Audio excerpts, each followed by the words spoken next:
안녕하십니까. 은행에서 30년 동안 근무한 경력이 있는 공인중개사 한남수TV입니다. 이번 강의는 저의 부동산 채널 145번째 강의입니다. 계속해서 법정지상권의 전반적인 내용을 시리즈 강의로 보내드리고 있습니다. 이번 강의는 법정지상권 제9강으로서 법정지상권과 지료 문제에 대해서 말씀을 드리겠습니다.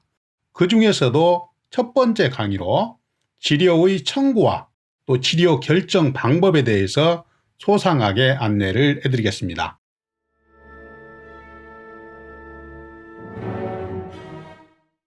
법정지상권에 대한 시리즈 강의를 다음과 같은 순서로 심층 정리를 해드리고 있습니다. 지금까지 1강부터 8강까지는 모두 강의를 마쳤습니다. 그 내용을 잠시 보시면 1강에서는 법정지상권의 개념과 취지와 성질을 설명을 드렸습니다. 2강에서는 종류 6가지에 대해서 핵심 설명을 해드렸습니다. 또 3강과 4강에서는 저당권과 관련 또 전세권과 관련된 법정지상권의 설명을 드렸습니다. 5강에서는 관습법상의 법정지상권에 대해서 아주 소상하게 말씀을 드렸습니다.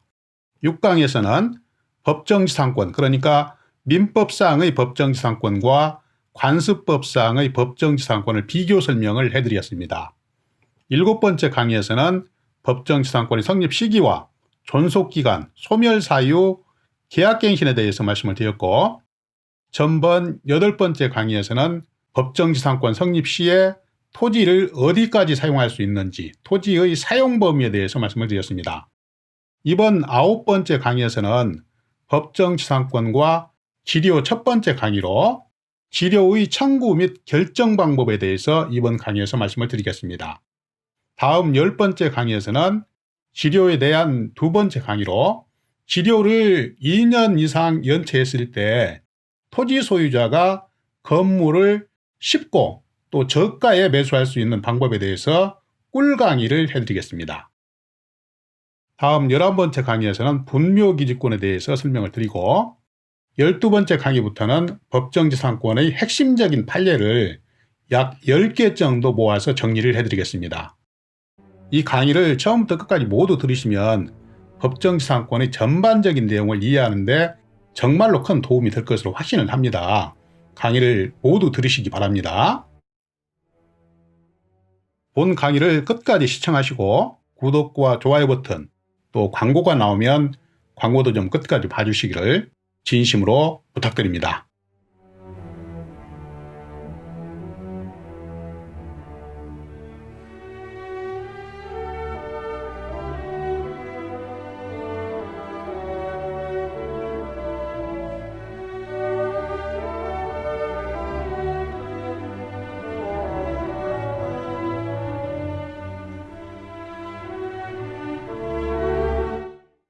지상에 건물이 있으면 토지 소유자는 지상의 건물 소유자에게 지료를 받아야 되겠죠. 이 지료의 청구 방법과 결정 방법에 대해서 말씀을 드리겠습니다. 다음과 같은 목차로 설명을 드리겠습니다. 첫 번째는 지료의 청구 방법. 두 번째는 이 지료를 청구했을 때 어떤 방법에 의해서 결정이 되는지 여기에 대해서 말씀을 드리겠습니다. 이제 본론 설명을 드리겠습니다. 법정지상권이 성립되는 건물이 토지상에 있을 때 토지 소유자는 건물 소유자에게 지료 청구를 할 수 있습니다. 법정지상권이 성립되든 성립되지 않든 간에 내 토지 위에 다른 사람의 건물이 있다. 그러면은 그 건물 소유자는 토지 소유자에게 토지 사용료를 지급을 해야 되겠죠. 그래서 토지 소유자는 건물 소유자에게 지료를 청구할 권리가 있습니다. 그 내용에 대해서 말씀을 드리겠습니다. 내용을 보시면 법정지상권 성립 시 지료는 당사자 간의 협의에 의해서 결정하는 것이 원칙입니다. 그러나 협의가 안 될 때는 당사자가 법원에 지료 청구 소송을 해서 결정을 받을 수밖에 없습니다. 그런데 현실적으로 보면 대부분 협의에 의해서 지료가 결정되는 경우는 별로 없습니다. 대부분이 법원에 지료 청구 소송을 해서 법원에서 결정을 받아냅니다. 또 두 번째는 약정지상권의 경우 지료는 약정한 경우에만 지급 의무가 발생을 합니다. 그렇지만 법정지상권이 성립되면 법정지상권이 성립됨과 동시에 지급 의무가 발생됩니다.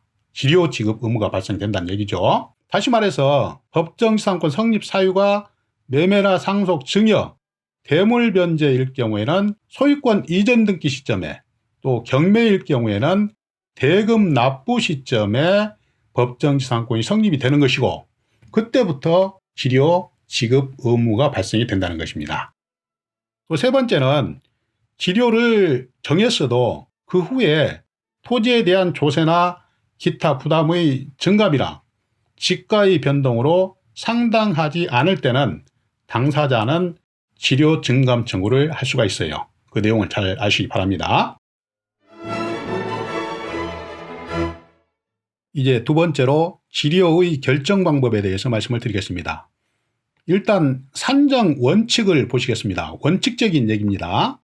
월 지료를 결정하는 방법은 기초가격 곱하기 연면적 곱하기 기대이율 플러스 필요 재경비, 이것이 바로 연지료가 되겠죠. 이것을 나누기 12하면 월지료가 결정이 됩니다. 여기에서 기초가격은 일반적으로 공시지가의 1.4 내지 1.5배가 되고, 또 기대이율을 보시면 농지는 2% 내외, 주거용지는 4%, 상업용지는 기대이율이 6% 정도가 됩니다. 이거를 감안해 가지고 월지료를 산정을 한다는 얘기입니다. 원칙적인 얘기입니다. 다음 슬라이드에서 추가로 말씀을 드리겠습니다. 계속해서 지료 결정 방법에 대해서 설명을 드립니다. 전 페이지에서는 지료를 원칙적으로 어떤 산식에 의해서 결정을 하는지 그 내용을 설명을 드렸습니다. 그러나 현실적으로 당사자가 법원에 지료 청구 소송을 했을 때 법원에서는 다음과 같은 수준으로 지료 결정을 하게 됩니다. 그 내용에 대해서 설명을 드리겠습니다. 내용을 보시면 법원이 당사자의 청구로 지료를 결정할 때는 감정평가 금액을 기준으로 산정을 하게 됩니다. 최근 들어서 지료는 점차 현실화되고 있어요. 대부분이 감정평가 금액 또는 시세의 5 내지 5.5% 선에서 결정이 되고 있습니다. 그 지료의 수준을 한번 보시면 만약에 감정가격이 1억 원이다. 그리고 또 지료율이 5%다. 이렇게 가정했을 때 1억 원 곱하기 5% 나누기 12개월 하면 한 달에 41만 6천 원 정도의 지료가 결정이 되는 것입니다. 감정평가 금액이 1억 원일 때 월 지료 금액은 41만 6천 원. 그 수준이다, 이런 얘기예요. 두 번째 보시겠습니다. 법원은 지료를 결정함에 있어서 법정지상권이 성립되는 건물이 지상에 있음으로 인해서 토지의 소유권이나 이용상의 제한이 있는 사정을 탐락하지 않고 나대지임을 전제로 해서 평가를 해야 된다는 얘기예요. 나대지임을 전제로 해서 평가를 하고 지료를 결정을 해야 됩니다. 지상에 법정지상권이 성립되는 건물이 있다는 것을 가정해서 지료를 산정하지 않고 지상에 아무것도 없다, 이런 나대지 상태임을 가정하고 지료를 산정을 해야 된다는 얘기예요. 그 내용을 좀 잘 아셔야 됩니다. 시청자 여러분, 지금까지 법정지상권 제9강으로서 법정지상권과 지료의 청구 및 결정 방법에 대해서 간략하게 요약을 해드렸습니다. 다시 한번 설명을 드리면 법정지상권이 성립되는 건물이 지상에 있을 때 토지 소유자는 건물 소유자에게 지료를 청구를 할 수가 있어요. 그런데 일반적으로 양 당사자가 협의해서 지료가 결정되는 경우는 별로 없다. 결국은 법원에 당사자가 지료 청구 소송을 해서 결정을 받게 되는데, 법원에서는 감정평가를 하고 또 시세를 감안해 가지고 감정평가 금액이나 시세의 5 내지 5.5% 수준에서 지료를 결정을 하게 됩니다.